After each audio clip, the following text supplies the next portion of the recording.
అందరికీ ప్రభు పేరిట వందనాలండి. ఈరోజు దేవుని వాగ్దానము యెషయా గ్రంథము 51వ అధ్యాయము 13వ వచనము. బాధ పెట్టువాడు నాశనము చేయుటకు సిద్ధపడినప్పుడు వాని క్రోధమును బట్టి నిత్యము భయపడుచు ఆకాశమును వ్యాపింపచేసి భూమి పునాదులను వేసిన యెహోవాను, నీ సృష్టికర్త అయిన యెహోవాను మరచుదువా? బాధ పెట్టువాని క్రోధం ఏమాయను? హల్లెలూయా. మరి ఈరోజు మనలో అనేక మంది లోకస్తులకు భయపడి దేవుణ్ణి విడిచిపెట్టేటువంటి వారుగా ఉంటున్నారు కదా. అందుకే దేవుడు ఈరోజు మనతో మాట్లాడుతున్నాడు. మనలో కూడా అనేక మంది మరి యేసుక్రీస్తు వాడు నా సొంత రక్షకుడు అని అంగీకరిస్తే వెలివేస్తారనో, లేకపోతే చంపేస్తారనో, లేదా అంటే హింసిస్తారనో భయపడి మరి నీవు నమ్ముకున్నటువంటి సృష్టికర్తను నువ్వు మర్చిపోయేటువంటి రీతిగా ఉంటున్నావేమో, విడిచిపెట్టేటువంటి రీతిగా ఉంటున్నావేమో. దేవుడు చాలా నేరుగా మనతో ఈరోజు ఆయన మాట్లాడుతున్నారు.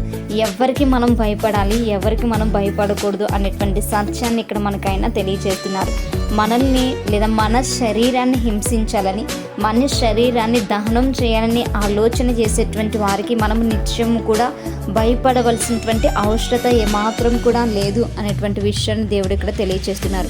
వారు ఏదో కోపంతో, క్రోధంతో మనం చంపేయాలని ఆలోచిస్తూ ఉంటారు. అయితే కొన్ని సందర్భాల్లో మనల్ని మరి చంపేస్తూ ఉంటారు కూడా. మనము మన బ్రతుకులు దేవునికి అర్పించుకునేటువంటి వారము ఉండాలి. మరి మనము శరీరులకు కాదు కానీ దేవునికి భయపడాలి అనేటువంటి సత్యాన్ని ఆయన తెలియజేస్తున్నారు. నిజంగా ఈరోజు అనేక మంది మరి దేవుని నామాన్ని నమ్ముకున్నందుకు లేదా దేవుణ్ణి నమ్ముకున్నందుకు వెలివేయబడుతున్నారు. అలాంటి పరిస్థితుల్లో కూడా దేవుని విడిచిపెట్టకుండా ఎవరైతే నిలుస్తున్నారో వారే గొప్ప విశ్వాసులుగా దేవుడు ఎంచుతాడు అనేటువంటి సత్యాన్ని మరొకసారి ఆయన తెలియజేస్తున్నారు.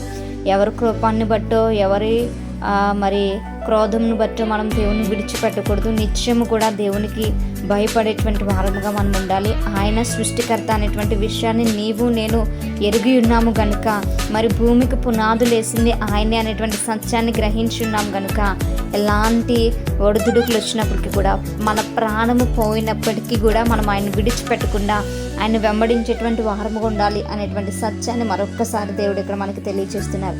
ఇది లోకానికి వెర్రితనముగా ఉండవచ్చు. అనేక మంది ఎందుకు రహస్యంగా మీరు ప్రార్థన చేసుకోవచ్చు కదా, ఇప్పుడు వారి ముందు ఒప్పుకోకపోతే ఏమవుతుంది అని క్వశ్చన్స్ వేస్తుంటారు. అయితే మరి రహస్యంగా కాదు కానీ మరి బూదిగంతములకు నువ్వు మరి రక్షణకరంగా మార్చబడాలి. బూదిగంతములకు మనం సాక్ష్యం ఇచ్చేటువంటి వారముగా ఉండుటకు దేవుడు మనల్ని ఎన్నుకున్నాడు. కానీ మరి 4 గోడల మధ్య ఉండి మనం ప్రార్థన చేసుకోవడానికి మాత్రమే ఆయన మనల్ని ఎన్నుకోలేడు అనేటువంటి సత్యము మనం గ్రహించాలి.